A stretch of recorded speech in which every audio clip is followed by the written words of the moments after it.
জীবনের হুমকি আছে জন্য আশ্রয় দিছে কিছু দুর্বৃত্তকে ক্যান্টনমেন্টগুলোতে।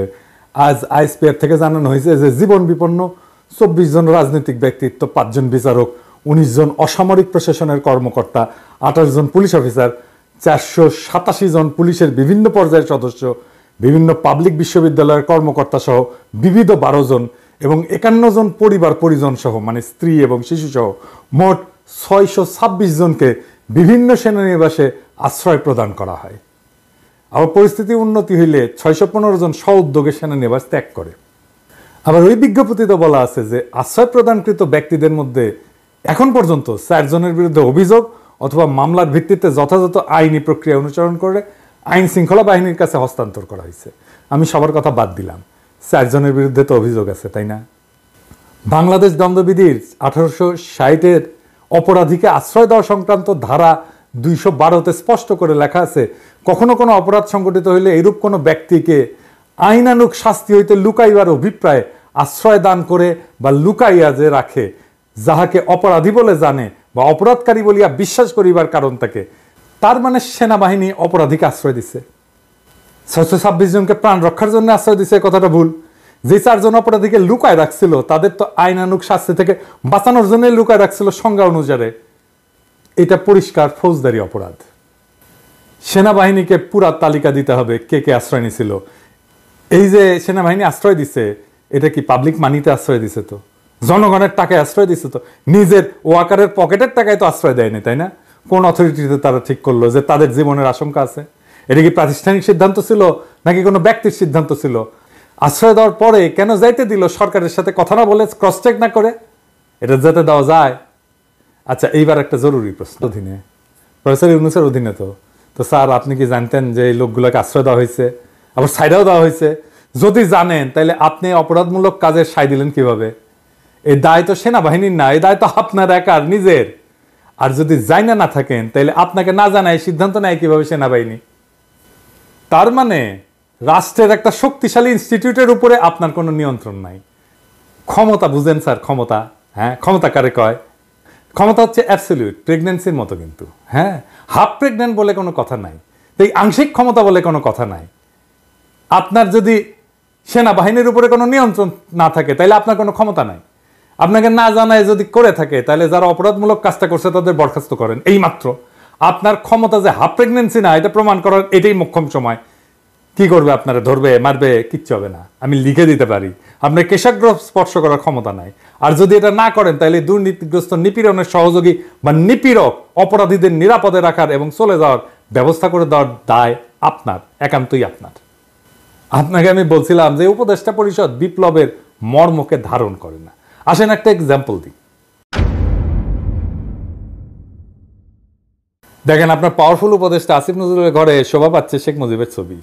হ্যাঁ, যে শেখ মুজিবের স্ট্যাচু ভাঙা হইলো সারা বাংলাদেশ জুড়ে, এমনকি ক্যান্টনমেন্টের মধ্যেও ভাঙা হইলো, তাই না? সেনারাই ভাঙছে, শেখ মুজিবের ছবি নামায় ফেলছে সেনারাই, সৈনিকেরাই। আসিফ নজরুল বলতে পারে যে সংবিধান অনুসারে সে জাতির পিতা, তাহলে মুজিবের মূর্তি যারা ভাঙছে তারা সব অপরাধী সংবিধান অনুসারে। আপনি নিজে অবৈধ, কারণ তত্ত্বাবধায়ক সরকার বলে কিছু সংবিধানে নাই। আরো শুনবেন, হাসিনাটা আইন বানায় গেছে 2009-এ। আইনটার নাম হচ্ছে জাতির পিতার পরিবার সদস্যদের নিরাপত্তা আইন 2009। তো এই আইনে বলা আছে যে জাতির পিতার পরিবারের সদস্য মানে শেখ মুজিবের, মানে ওই যে সোহরাওয়ার্দীর বডিগার্ডের জীবিত 2 কন্যা শেখ হাসিনা, শেখ রেহানা এবং তাদের সন্তানাদিদের বোঝাবে। এবং 3 নম্বর ধারায় বলা আছে, এই আইনকে প্রাধান্য দিয়ে বলা আছে আপাতত জারি আছে এমন অন্য আইন যাই থাকুক না কেন এই আইন কার্যকর হবে। এবং এই আইন অনুসারে ভিআইপির জন্য যেরকম নিরাপত্তা ব্যবস্থা আছে সেরকম নিরাপত্তা সরকার জাতির পিতার পরিবার সদস্যদেরকে আজীবন সর্বস্থানে প্রদান করবে।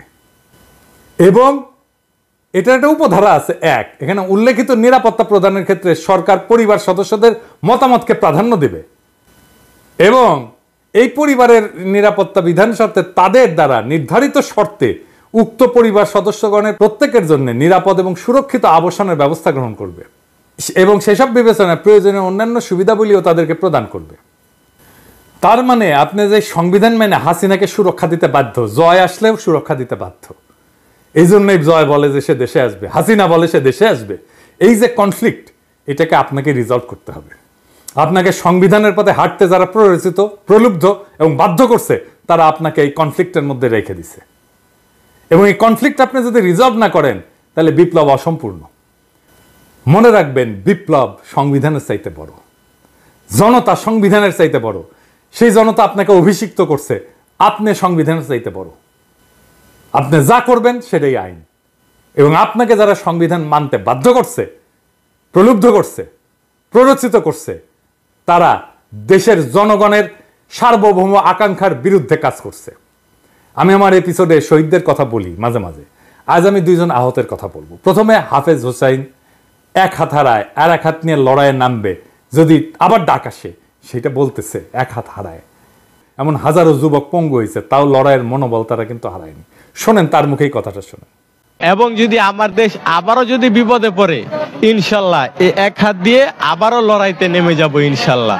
আমার দেশের জনগণ এবং আমার দেশের আমি নিজে ভালোবাসি, আমার দেশের আমি ভালোবাসি, এবং আমার দেশের যে মানুষ, আমি দেশের মানুষরাও অনেক ভালোবাসি। যদি ইনশাল্লাহ আবার ডাক আসে, ইনশাল্লাহ এক হাত দিয়ে আবার লড়াই করতে যাব। আমি মাওলানায় পড়ি, হাফেজি শেষ করে মাওলানায় পড়ি। আমি হাফেজি শেষ করে মাওলানায় পড়াশোনা করি। এখন আর একজন মাদ্রাসা ছাত্রের কথা। সে বলছে যে আন্দোলনে আমরা সফল হয়েছি, কিন্তু আমার জীবন বিপর্যস্ত হয়ে গেছে। এখন অন্যের সাহায্য ছাড়া চলতে পারি না। গুলি লেগে এক চোখ পুরোপুরি নষ্ট হয়ে গেছে। ডাক্তার বলছে অস্ত্রোপচার করলে আর এক চোখ ভালো হইতেও পারে। কখন দিন কখন রাত কিছুই বুঝি না। মা বাবাকেও দেখি না কতদিন। জীবনে এর চেয়ে বড় কষ্ট আর কি হতে পারে। এই মাদ্রাসা ছাত্র আজিজুল হক ব্রাহ্মণবাড়িয়ার বাঞ্ছারামপুর উপজেলার তেজখালী ইউনিয়নের বাহেরচর গ্রামের কৃষক কামাল মিয়ার ছেলে। আজিজুল নরসিংদী সদর উপজেলার মাধবদী এলাকার পৌনাপুর ইসলামে ফাজিল মাদ্রাসার এইচএসসি দ্বিতীয় বর্ষের শিক্ষার্থী। পড়াশোনার পাশাপাশি তিনি একটা টেক্সটাইল মিলে চাকরি করতেন। তার এই আয়ে চলত পড়াশোনা আর সংসার। গত 18 জুলাই মাধবদী এলাকায় বৈষম্য বিরোধী ছাত্র আন্দোলনে গিয়ে গুলিবিদ্ধ হন। এরপর থেকে তার জীবন যেন থমকে গেছে। আজিজুল বলেন, কি যে দুর্বিষহ কষ্টে দিন যাচ্ছে তা কাউকে বোঝাতে পারবো না। আমার চোখের আলোর সঙ্গে সংসারের আলোও নিভে যাচ্ছে। আমার দুই চোখের দৃষ্টিশক্তি হারালে সংসার কিভাবে চলবে, এই চিন্তায় ঘুম আসে না। সেদিনের ঘটনা বর্ণনায় তিনি বলেন, পুলিশ ইচ্ছা করেই আমাদের উপর নির্বিচারে গুলি চালিয়েছিল। আমার মাথা এবং মুখের বিভিন্ন অংশে গুলি লাগে। বন্ধুরা প্রথমে নরসিংদী সদর হাসপাতালে নিয়ে যায়, এরপর ঢাকা মেডিকেল কলেজ হাসপাতাল, পরে জাতীয় চক্ষু বিজ্ঞান ইনস্টিটিউট ও হাসপাতালে যাই। তখন রোগীর ভিড়ের কারণে ডাক্তাররা আমাকে রাখতে চাননি। ওই দিনই চক্ষু বিজ্ঞান ইনস্টিটিউটে অস্ত্রোপচার করা হয়। ডাক্তার জানান গুলি লেগে বাচক পুরোপুরি নষ্ট হয়ে গেছে। আজিজুলের বাবা কামাল হোসেন বলেন, টাকার অভাবে আমার সন্তান অন্ধ হয়ে যাবে এটা আমি ভাবতেই পারছি না। বড় ছেলের মৃত্যুর পর আজিজুল সংসারের হাল ধরেছে। লেখাপড়ার পাশাপাশি সে চাকরি করে সংসার চালিয়ে আসছে।